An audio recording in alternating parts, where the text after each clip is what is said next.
To mega news.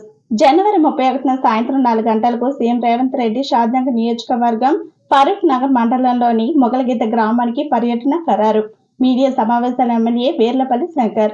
మొగలగిద్ద అభివృద్ధికి ముఖ్యమంత్రి కృషి.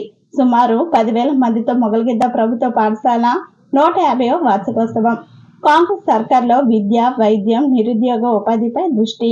అభివృద్ధి విషయంలో భేషజాలాలకు పోవద్దు. షాద్నగర్ మీడియా సమావేశంలో ఎమ్మెల్యే వేర్లపల్లి శంకర్. ఈనాటి సమావేశానికి ఇచ్చేసినటువంటి గౌరవ ప్రింట్ మీడియా, ఎలక్ట్రానిక్ మీడియా, అదేవిధంగా గౌరవ మండల ప్రెసిడెంట్, కాంగ్రెస్ పెద్దలు, మొగలిగిద్దను అభివృద్ధి చేయాలని తాపత్రయపడుతున్న పెద్దలందరికీ నమస్కారం. ఇవాళ రాష్ట్ర ముఖ్యమంత్రి వర్యులు రాష్ట్రంలో ముఖ్యమంత్రి అయిన తర్వాత విద్యకు అత్యంత ప్రాధాన్యత ఇవ్వాలనే ఒక సంకల్పంతో ఈ ప్రభుత్వం పనిచేస్తూ ఉంది. మనందరూ తెలుసు, ఇలా గురుకుల పాఠశాలలు అయితేనేమి, హాస్టళ్ళల్లో అయితేనేమి 10 సంవత్సరాల క్రితమే మిడ్ ఛార్జీలు పెంచడం జరిగింది, కాస్మెటిక్ ఛార్జీలు పెంచడం జరిగింది తప్ప 10 ఏళ్ల తర్వాత ఒక్క రోజు కూడా పెంచలేదు కదండి. పేద విద్యార్థులు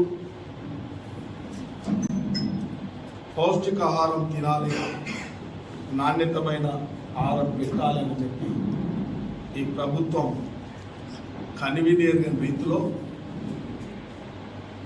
40% మెస్ ఛార్జీలు పెంచి 200% కాస్మెటిక్ ఛార్జీలు పెంచి ఇలా అన్ని హాస్టళ్లలో ఉండే పిల్లలను, విద్యార్థులను ఆపుకోవడం జరిగింది.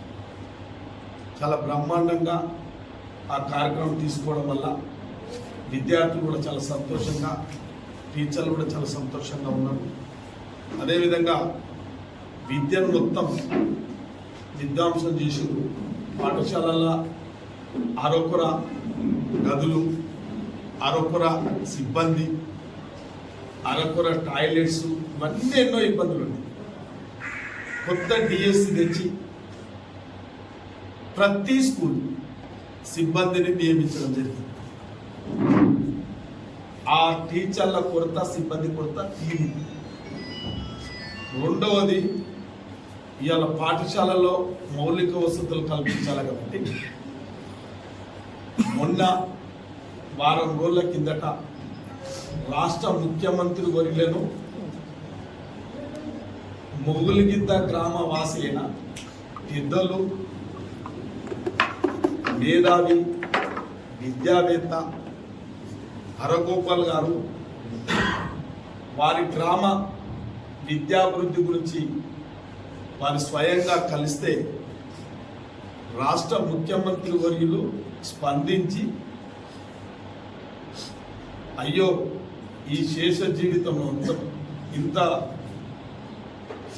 వయసు మీద పడినప్పటికీ విద్యను అందించాలనే ఒక తపన ఇవాళ కూడా హరగోపాల్ గారు ఉన్నారంటే వాళ్ళ చిత్తశుద్ధిని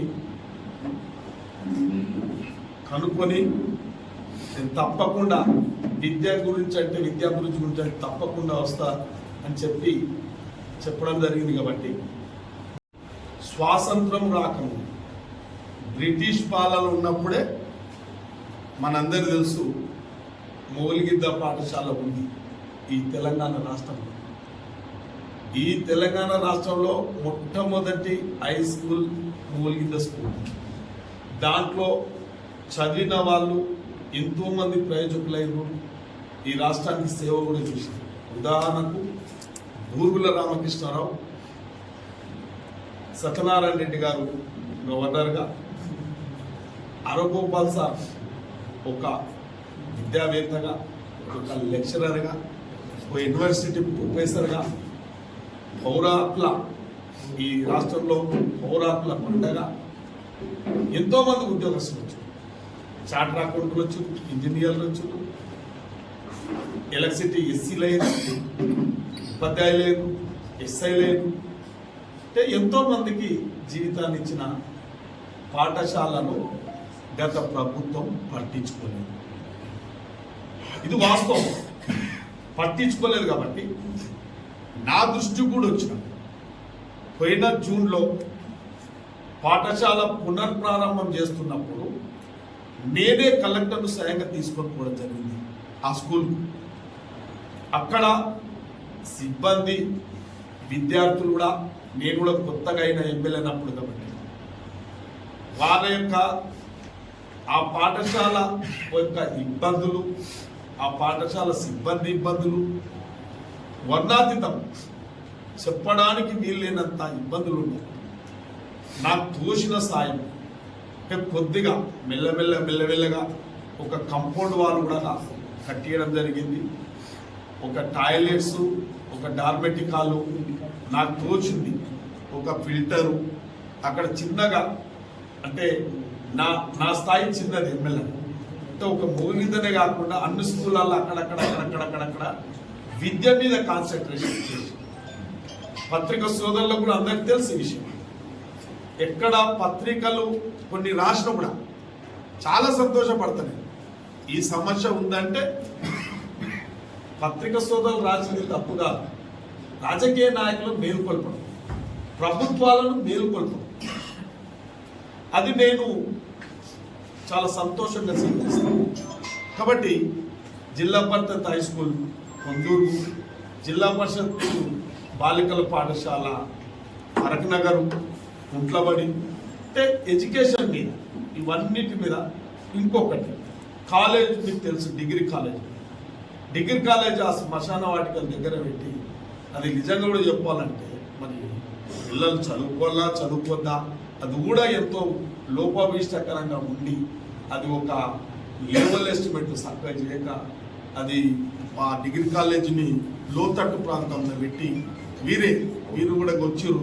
ఆ ప్రిన్సిపాల్ వాళ్ళంతా వస్తే కూడా ఒక వారం రోజులల్లా అధ్వానంగా ఉన్న డిగ్రీ కాలేజీ కూడా పిల్లలు మెచ్చుకునే విధంగా, సిబ్బంది మెచ్చుకునే విధంగా కూడా తీర్చిదిద్దడం జరిగింది. ఆ లెవెల్లో నాకు శాతమైనంత న్యాక్ కవర్ వచ్చింది, వాళ్ళకి అవార్డు కూడా వచ్చింది. చాలా స్వయాన పత్రిక సోదరులు మీ సమక్షంలోనే రావడం జరిగింది. మీరు మేలుకొల్పుతూనే వచ్చిన, నేనేదో మీరు చేసిన ఏది సమాజానికి మేలుకొల్పడానికి మీరు మాకు సూచన పరంగా ఇండికేట్ చేసింటారు. నేను మీ సమక్షంలో వచ్చినప్పుడు ఎంత అధ్వాన పరిస్థితి ఆ కాలేజీ, చెప్పరానంత అధ్వాన పరిస్థితిలో ఉండేది. ఒక సాహసోపేతమైన నిర్ణయం తీసుకున్నాం. అందులో మిత్రులు, స్నేహితులు, వ్యాపారవేత్తలు, రియాల్టర్స్, పత్రిక సోదరులు అందరూ, కొన్ని మన ప్రొఫెషనల్స్ అన్ని పక్కకెట్టి రేపు భవిష్యత్తుకు పేద విద్యార్థులకు, ఈ సమాజంలో రేపు చదువుకున్న వాళ్ళకు రేపటి భవిష్యత్తు మంచిగా ఒక ఆదర్శప్రాయంగా, ఒక పారదర్శకంగా ఈ కాలేజీ నిర్మాణం చేస్తే తెలంగాణలో కూడా కొద్దిగా మోడల్ కాలేజీగా చెప్పుకోవడానికి, ప్రభుత్వ కాలేజీలలో కూడా పోటీతత్వం ఉండే విధంగా వారికి నేను సిబ్బంది కూడా చెప్పిన, ఈ కాలేజీ నిర్మాణం చేస్తాం, మీకు మధ్యాహ్నం భోజనం కూడా చేస్తాం, అన్ని వసతులు ఏర్పాటు చేస్తాం, ఒక సాహసోపేతమైన కాలేజీ కూడా కడతాము. అంటే ఈ విధంగా చెప్పుకుంటూ పోతే కొద్దిగా ఎడ్యుకేషన్ మీదే ఎక్కువ దృష్టి పెట్టడం చాలా సంతోషం. అరగోపాల్ సార్ విజ్ఞప్తి వరకు రాష్ట్ర ముఖ్యమంత్రి గారు వస్తూ ఉన్నారు. మొగుల్గిద్ద యొక్క ఎడ్యుకేషన్ మీద చాలా రూపురేఖలు మారబోతూ ఉన్నాయి. అన్ని విషయాలు కూడా వారు కోరిన విధంగా కూడా విద్యా పాఠశాలకు కావాల్సింది తప్పకుండా అన్ని ఏర్పాటు చేయాలని కూడా ముఖ్యమంత్రి గారు కూడా చెప్పడం జరిగింది, నాతో కూడా చెప్పడం జరిగింది.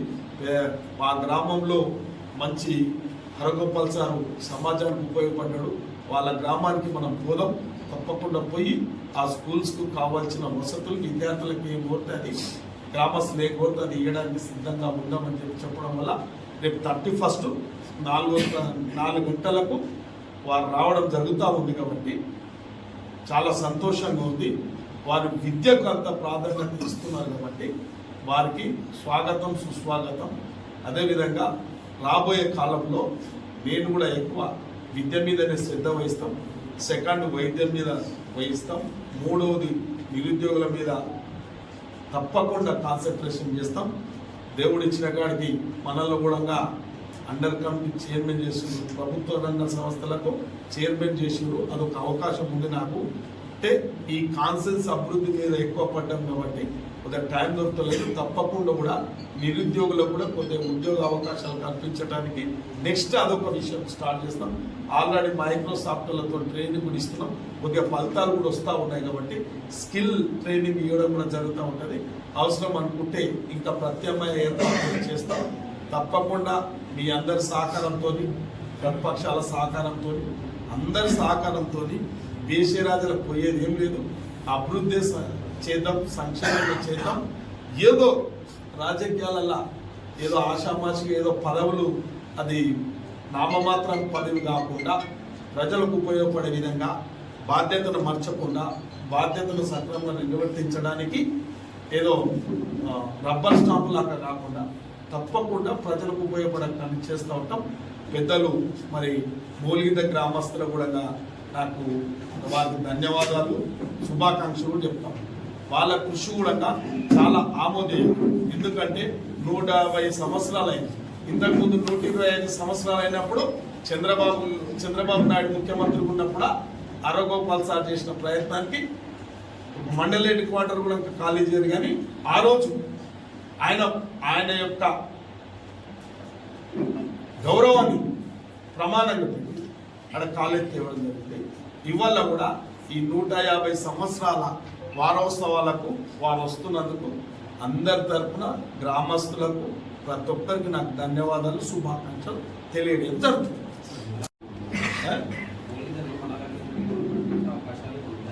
ఎస్పెషల్ అని చెప్పిన విద్యాభివృద్ధి తప్ప వేరే ఆలోచన లేదు. అక్కడ గ్రామస్తులు అందరు కలిసి నన్ను కూడా కలిపి అందరం కలిసి అంటే ఎట్లుంటుందంటే కొన్ని కోరికలు అమితంగా కూడా ఉంటాయి. అంటే కొన్ని కోరికలు ఎట్లుంటుంది, విలేజర్స్ అది కావాలి ఇది కావాలంటారు. కాబట్టి వారి దృష్టికి సీఎం గారు విద్యకి ఏది కావాల్సింది అది ఇచ్చేసింది అని చెప్పి మూలిగిద్దకు అత్యంత సమీపంలోనే ఇంటిగ్రేటెడ్ పాఠశాల రాష్ట్ర వ్యాప్తంగా ఒక సమస్య. ఇప్పుడు వీళ్ళు బిల్డింగ్ అంటే బిల్డింగ్ ఇచ్చే అవకాశం ఉంటుందని నేను అనుకుంటున్నాను. అదేమన్నా సాధ్యపడదు. ఎందుకంటే ఆ బిల్డింగ్ మాడిఫై చేస్తారు, వీళ్ళు చరిత్రలు ఉండాలని అనుకోవాలని ఒక ప్రెస్ మీట్లో చెప్తున్నాం. అది సాధ్యమైంది. ఎందుకంటే ఇంటిగ్రేటెడ్ స్కూల్ చాలా పక్కకే ఉంటుంది, అంటే ఒక 5-10 కిలోమీటర్లు. అది సాధ్యమవుతుందా? ఏంటంటున్నాం మళ్ళీ ఒకసారి. ముగిలిగించలో అత్యంత ఆదర్శనీయమైన ఒక పాఠశాలను ఉంది కాబట్టి 150 సంవత్సరాల చరిత్ర ఉంది కాబట్టి పెద్ద పాఠశాల నిర్మిస్తారని అంటున్నారు. ఇది మొత్తం తెలంగాణ ఆదర్శం కావాలని హరగోపాల్ గారు అడిగింది. బిల్డింగ్ కడతారు. మరి 150 కోట్లతో అక్కడ ఇంటిగ్రేటెడ్ రెసిడెన్షియల్ పాఠశాల చాలా దగ్గరలో ఉంది. అది రాష్ట్రంలో తలమానికం కావాలని స్వయం ముఖ్యమంత్రి వాళ్ళు చెప్పారు. ఇది సాధ్యపడుతుందా? సాధ్యపడుతుంది. ఇప్పుడు ఇంటిగ్రేటెడ్ ఒకటే సరిపోదు. ఇప్పుడు మూలిగిద్ద స్కూల్ ఒకటే సరిపోదు, ఇంకా 10 స్కూల్ అటువంటివి కూడా కట్టాలి. అది కూడా నా డిమాండ్ ఉంది. అన్ని హై స్కూళ్ళలో కూడా నా డిమాండ్ ఉంది. అన్ని హై స్కూళ్ళల్లో అట్లనే చేయాలి. Engineering college కోరుతాం. ఇంజనీరింగ్ కాలేజీలో మూలిగిద్దలో పెడితే బాగుంటుంది. అంటే ఒక 5,000 మంది ఉంటారు. ఇతర గ్రామాల నుంచి ముఖ్యమంత్రి అభిమానులు అయితే వస్తారు. 10,000 మంది వస్తారు. వేదిక అక్కడనే 16 ఎకరాలు ఉంది కదా, పరిగి రోడ్డుకు దాన్ని ఏమంటాము, స్కూల్ గ్రౌండ్ ఉంది. పరిమితిగానే ఉంటుంది, 10,000 మంది ఉంటుంది. అంతే, ఎక్కువ పెద్ద అదేముండదు. ఇది ఎడ్యుకేషన్ గురించి వారోత్సవాల గురించి వస్తుంది కాబట్టి ఒక 10,000 మంది సమీకరణ ఉంటుంది. కానీ స్కూల్ గ్రౌండ్ 16 ఎకరాలు ఉంది. వీళ్ళు మొత్తం మేము మెయింటైన్ చేసి 15 ఎకరాలు మొత్తం సాఫ్ సఫాయిగా ఉంది. అదే సాగిపోతుంది. పోతాం కూడా ఇప్పుడు అక్కడికి పోతాం కూడా స్థల పరిశీలన చేస్తాం. అధికారులు రెడీ ఉన్నారు. మీతో ప్రెస్ మీట్ మాట్లాడినాక అధికారులతో సమీక్ష చేసి అక్కడ గ్రౌండ్